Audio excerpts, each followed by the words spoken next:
Hey. This is Miss Valley Gaming, and my name is Dredd, and we're here with Sports Talk with Dredd. Thank you so much for tuning in. I just want to do a little bit of talk about the Edmonton Oilers here, and I thought I'd do something I don't normally do, or at least haven't done so far, and go direct to the source.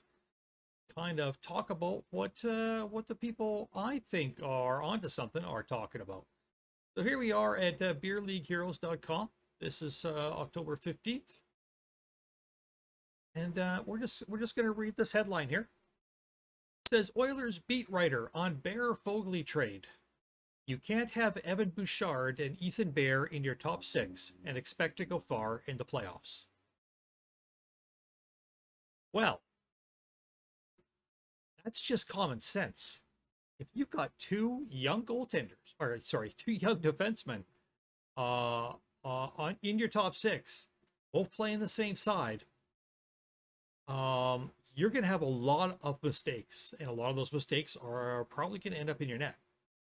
That's just fact. It's amazing how some people will beat the Ethan Bear drum so hard, and it's just nothing against Ethan Bear. He may turn out to be a very fine NHL player. He may not, too. There is nothing beyond a first year in the league where he jumped in after a great offseason of training. He jumped into a team that needed him, and he came into training camp very much on a high. He got put with Darnell Nurse during the season when Nurse was just at the age where he was taking off and really becoming a top pairing defenseman, or starting to become one. And he and Bear did a pretty decent job. Bear played over his head because he was a rookie. He played over his head. That's not to say he played poorly. He played out of his mind above what would be expected of him as a rookie. And it placed with some people undue expectations on him that he was a top pair defenseman. Just because he played in the top pair and kept his head above water for a season as a rookie does not make him a top pair defenseman. And when he comes back the next season and struggles, yes, some of it because of injury, some of it because of the COVID stuff, but when he comes back the next season and he struggles for most of the year, yes, there is the second year falling off that most players go through. But that just shows you, was the first year a mirage? Was it an overextension of his abilities or not? Now it's backed up by a second year, and you're like, I don't know. We don't know. You know who would really know? The coaching staff would know. The coaching staff would know because they work with him every day. They're going to have a lot better handle on things. And at the very least, it looked like they were not prepared for Ethan Bear to be in the top four. While everybody else was beating the Ethan Bear drum and saying he's going to be on the top pair at Darnell Nurse, the Edmonton Oilers were planning he wouldn't even be in the top four. And then they were looking at it like, if he's not in the top four, and we've got Evan Bouchard who's got to play. So they moved him for Warren Foegele. So a little bit. So he's looking at the Edmonton Sun and what Ellingson and Tchaikovsky said. Blah, blah, blah. It's about goaltenders and stuff. We move down here. How about the Ethan Bear for Warren Foegele trade? Something like that was always coming down the pipe because they've got a lot of really good defensemen coming up through the system, which the Oilers do. Most of them aren't ready yet, but we're expecting some of them possibly to be ready in a year. However, if Evan Bouchard doesn't take the step, and he might not, and that's okay if he doesn't, but if he doesn't take the step into a top four role during the season, you're probably not bringing in another rookie defenseman to play on a third pair with him. So now you're asking, are we going to put a rookie defenseman into one of the top two pairings? Only if you've got really bad injury problems. So, yes, they've got defensemen bubbling up underneath, but you have to give them time. You can't force a bunch of young guys in the lineup at once. It can't be done. Evan Bouchard has to mature and move up the lineup naturally first. Says you can't have Evan Bouchard and Ethan Bear in your top six and expect to go far in the playoffs. You can't win with that like that with young players unless they're superstar talents. This is true. The need at forward was pressing. Full stop. It was. And with Evan Bouchard coming up, that made Ethan Bear expendable. Full stop. It does. If Ethan Bear becomes a top 2 pairing or top pairing defenseman down the road for Carolina or whoever else he may play for later on, good for him. That doesn't make the trade a bad idea. Maybe we overvalue him, Ethan Bear. He didn't have a great year. His points were way low. He's good, but not great defensively. He doesn't have a whole bunch of size. Maybe you fall in love with the guy you have. Other teams look at him from the outside and they don't seem the same player. This is a problem with Oilers fans. They are so close to their team that they fall in love with the players they have and they believe that, you know, wow, we should trade Ethan Bear for and a first-round pick for Jack Eichel. I mean, some people are suggesting that. That's insanity. Take off your fanboy pants and put on your work pants. Do a little research. Think about it. Step back. The Oilers sold low, there's no question. Yeah, that's true. Ethan Bear wasn't he wasn't getting a lot around the league. Shopping around the league, you weren't getting a lot for him. But then they're in that situation next year where you've got to play Bouchard or Bear. People were grinding him, Ken Holland, because Bouchard wasn't getting much ice. But you can only play so many young defensemen at one time when you're in a win-now situation. Teams with young defensemen make too many young defensemen mistakes to succeed in the playoffs. Teams with young defensemen make too many young defensemen mistakes to succeed in the playoffs. Thank you, Ellingson and Tchaikovsky of Edmonton Sun. So, Ken Holland's getting ground down. Why aren't you playing Bouchard? Why aren't you playing Bouchard? Why aren't you playing Bouchard? Because he's not quite ready yet, and we can't afford to we can't get over his mistakes if he makes them. That's why.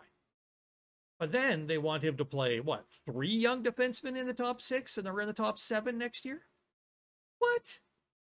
That's insane. You won't make the playoffs doing that. Here's Beer League Hero's thoughts. And I admire Beer League Hero. Dude, I admire you. I think you do a lot of good work, and I think a lot of what you say makes sense. Tchaikovsky said it all, I think. Most important is the part where he talks about fans falling in love with a player that folks from the outside see differently. This is true. Bear's decision to have a tough year couldn't have been more poorly timed, I reckon. Not sure what about Bear's decision to have a tough year, but okay. It's kind of poorly worded, my opinion, but whatever. Sometimes the hockey gods have their own plans for a player. And also, Ethan Bear wanted out. The Bear requested out. Ken Holland moved him. Ethan Bear saw the writing on the wall, first of all. Second of all, Ethan Bear did not like the way Oilers fans treated him. Please don't tell me they weren't Oilers fans. That's a lie. They were Oilers fans. People don't come out of the woodwork to harass an Edmonton Oilers player and complain that he was the reason that their team didn't go further in the playoffs if they're not Oilers fans. So, yes, Edmonton Oilers, you have some bad fans out there, and they're vocal. You also have some bad reporters who are vocal and who stir up the fans and think more highly of themselves than they do of the team. Be aware, people. Be aware. That's it for that one. We've got this one over here, another Beer League Hero one. So this is from August 16th. It's titled Oilers Pundit, says keep a close eye on Michael Stone and Sammy Vatanen. So it's talking about possibly picking up those defensemen. It's not really the part I was interested in. So talking with Brownlee from Oilers Nation, or quoting him. I don't know if the 1-year, 2-way contract for $750,000 Tyler Benson signed with the Edmonton Oilers represents the last chance motel for the former Southside Athletic Club star. If it doesn't, it's a look-see bit of ink that has him unquestionably close to the same neighborhood. Let's pass on that and get to this part here. Although they do go together. Your League Heroes thoughts. Tell me, what do these names mean to you? Andrew Potaralski, San Diego. Sam Annis, Iowa. Carter Verhaeg, Syracuse. Chris Terry, Laval. Kenny Agostino, Chicago. Chris Bork, Hershey. Brian O'Neill, Manchester. Travis Morin, Texas. Brandon Peary, Rockford. Chris Bork, Hershey. Anybody know?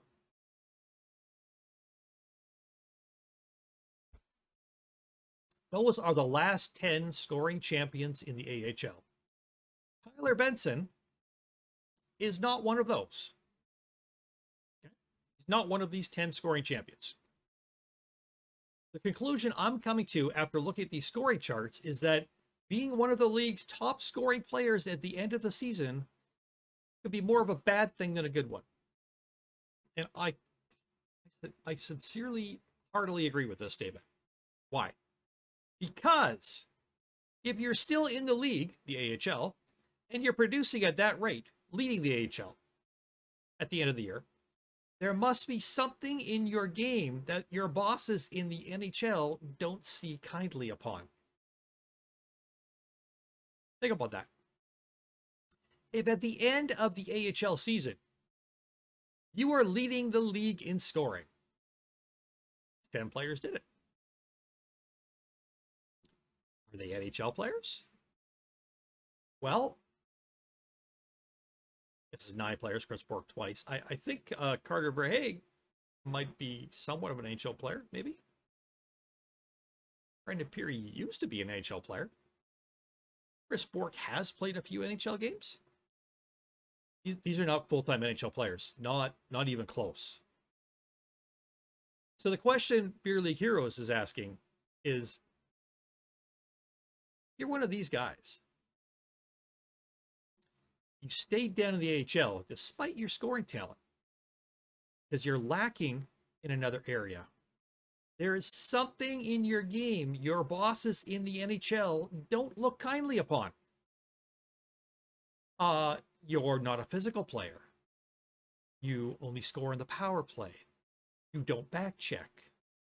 You have terrible plus minus. You're a center, and you can only be a center, but you can't take face-offs. You don't skate well. You pass well, but you can't shoot worth shit. Or you got a great shot on the minors, but it's not really good enough for the NHL, and you can't do anything else but shoot. Right? You get what he's saying? And those are the last 10 scoring champions of the AHL. Tyler Benson is not even one of those. He's not even good enough to lead the entire league after a season in the AHL. Okay? Not even quite that good. And he didn't get a call-up. He hasn't got much in the way of call-ups the last few years, has he? Now, I'm not here to point fingers at Tyler Benson. Far from it. I'm pointing fingers at the people who are saying Tyler Benson's making the team, or that Tyler Benson should make the team, or that Dave Tippett and Ken Holland don't know what the fuck they're doing if he doesn't make the team. Why did he make the team before now? Okay. Let me lay this out for you, please. You're an Edmonton Oilers fan. Listen closely. Listen to me, please. Listen to the Dredd man. It is quite possible that you like your own player far better than someone else does. Perhaps even far better than those actually have some fucking hockey knowledge, which you clearly don't have.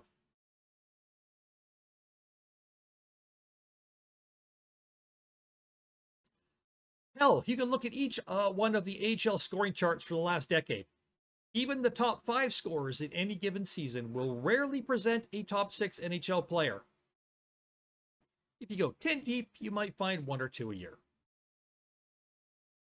Point is, if you're good, you don't spend a lot of time in the American League, let alone the entirety of your entry-level contract. So I've got 2 issues with people saying that Tyler Benson should be in the NHL. One is, it's been reported time and time again, he's not fast enough. I've never yet seen a report that says he's worked on his skating has improved so much that he's now NHL speed. Never, ever have I seen that reported. which leads me to believe he is still too slow for the NHL. The other problem I have is, yeah, he's a brilliant passer. At the AHL level, he's a great passer.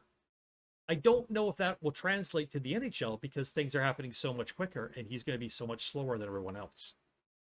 His passing may not even really come into play. What else does he do besides passing? Well, he can scrum along the boards a little bit. For a smaller guy, he's not terrible. But in the NHL, can he get to the scrums quick enough? And will the players be even bigger and stronger and smarter? But at least he can score goals, right? Oh, no. Wait. He's an offensive player who can't score. He can't even score on AHL goaltenders. Oh, that's right. But yet you want to play him with Connor McDavid. So he's slow and he can't score. Yeah, I'm sure Connor would love to have him on his wing.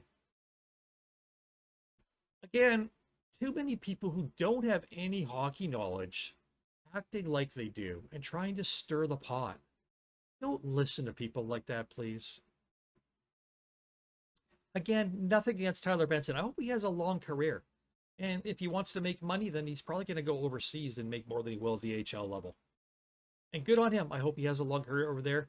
He's overcome a lot younger in his life because of his sports hernia injuries and whatnot else. Oilers gave him a fair chance. He needed to improve his skating, and he didn't do it. Whether that's because of effort or just because he worked on it and he couldn't get it better. I don't know. He also needed to work on his shot, and to me, I don't think he worked on his shot. Hey, there's another guy in the AHL for the Edmonton Oilers who has problems with skating too, and he thinks his skating's just fine. Is he going to make it to the NHL? Likely not. Back to here. So, as much as it pains me to say, I don't think Mr. Benson will make it as a top 9 NHL player. And for every season that passes, his projection moves down a line. But now you're looking at 4th line. Plays out the year and doesn't come up again, or comes up and is a bust. You're looking at signing him again, so we could be a 13th or 14th forward?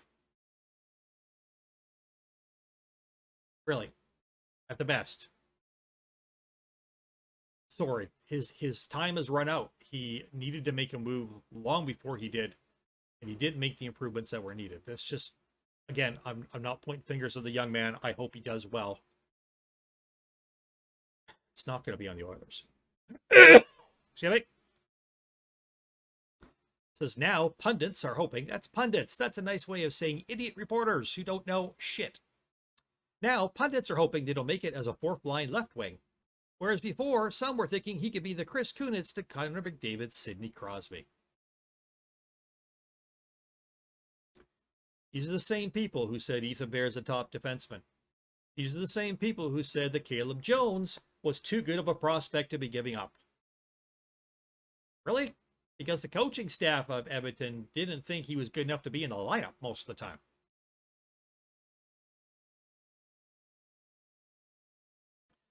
I really hope he proves to be the outlier, though. Hey, so do I. I don't think he'll be for Edmonton, though. It would be a shame if a person who works as hard as he does fails to make it to the NHL as a regular. Maybe he'll be a Swiss League star. I mean, there's nothing wrong with that. There's only so many NHL jobs available, and you know, there's lots more professional hockey players around the world. So a little bit on Kailer Yamamoto caught in the grind. Yeah, not really that much of interest. So biggest task in the offseason is Ken Hall and RFA status of Kailer Yamamoto. This is from Code of Hockey, Kurt Levens? Levens? I don't know how you pronounce it, sorry. Jury remains out on whether Yamamoto can become a top 6 finisher, whether a small frame can withstand the heavy grind and offer more than 15 minutes of time ice per night. I would agree with that. The jury is still out, and I would much rather start Zach Kassian at 2nd line right wing. If Zach doesn't work out or he struggles, then move Kailer up for a bit. Push them back and forth, see if somebody can get a spark and get going. Because of that, it is 8-goal performance in 2021. You know how many 8 goals is? It's 8 more than Tyler Benson scored in the NHL last year. I don't see Yamamoto getting the contract some others have forecast or that his agent may have hoped for as recently as a year ago. I would agree. Smaller contract now. I expect the Oilers to get Yamamoto for under $2 million a year. I'm saying about $2 million a year. Probably only 2 years. Let's say $2 million per 2 years at 1.75 per. It would not only work for the Oilers cap this year, would also work for next year as well. That's when Ken Holland would need to re-sign Jesse Puljujarvi. Oh, I got that right, I think. And get a new goalie, all with just about 10 or 11 million in space. And Puljujarvi has a higher ceiling. He'll be a priority. Priority over Yamamoto, yes. Not over the goaltender necessarily, but I hope for both club and player's sake, Yamamoto's contract gets done and soon. We saw just last year how Ethan's Bear late start to the preseason, relative to the rest of the club, due to a contract issue, did not correspond with good results. Says Beer League Hero. Just thinking about how Yamamoto's deal may not get done until the season gets started or very close, how that mirrors the Ethan Bear negotiations from last season. The big thing will be how much Kaler will make on the second year of the deal, if it's a 2-year bridge deal, as I believe that would dictate how much the Oilers will have to qualify him for at expiration. Puljujarvi, how long will he sign on for his next deal? 3 or 4 years at $3.5 million, 6 to 8 years at $4.5 million, 1 to 2 years at $3 million. Will the Oilers walk him to unrestricted free agency, pay for a few years of UFA status, or go the Darnell Nurse route and bridge him again? Going to be an interesting story to keep an eye on, nevertheless. I'm interested to see how Puljujarvi does next year as well. It's going to be a big year for him. He needs to take another step. It's a lot to ask of him.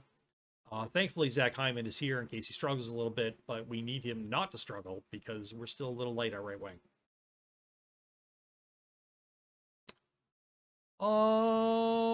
And the Daily Goal Horn here on Alexander Georgiev. Frank Saravalli is pretty adamant Alexander Georgiev is interested in a change of scenery as a starter and that the Rangers are looking to move him. He can be part of a package for a big trade or simply set off for a high draft pick to a team looking for a new number 1. LH says, I'm hearing on Georgiev there's some around the league that are questioning whether or not he's an upgrade on Mikko Koskinen at this point in time. Well, until Mikko goes out and plays, we really won't know. I'm a little hesitant on Georgiev because of, supposed attitude issues. But I don't know. I really like his how he did in the NHL. I think he did tail off a little towards the end of the year, of course. And the other goaltender, whatever his name was, Shurstobit, something like that. Some other Russian with an SH name, I believe, took over for him. But I would be okay with seeing him in Edmonton. Just would hesitate to what they give up for him right now.